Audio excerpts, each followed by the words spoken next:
Най-сензационното за медиите, пък и за нас, разбира се, беше, че попаднахме на една елипсовидна яма с диаметър 1,70 на 90 см, обмазана, много така старателно направена, вкопана в подовото ниво на сградата, и в нея беше положен кон. Не става въпрос за нещо случайно, не е примерно да кажем да е паднал, да е хвърлен, защото много добре беше положен. Целият скелет беше запазен. Сега тепърва вече ще тълкуваме с какво може да бъде свързан.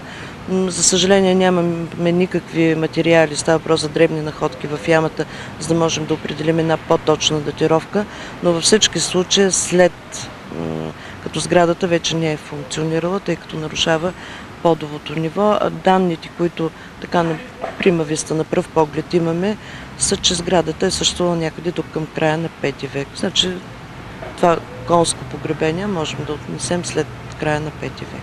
Такава практика за погребения на коне са имали траките.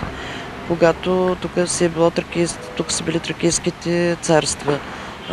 Това е в един много по-късен период, много векове делът, и в римската история не е така позната и наложила се практика за погребване на коне, и затова ще търсим някъде както вече и казах, според мен датировката на погребението, ще я търсим някъде в по-късните векове, свързано с номадските народи.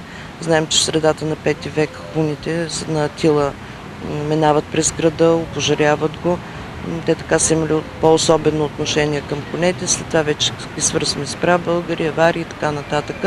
Може би там някъде ще търсим подобна практика, за да можем да конкретизираме находката. Скелета демонтиран, прибран, ще бъде даден на изследване. Няма да може да се изчисли от кога е, но ще може да се каже на каква възраст е било животното, неговия пол,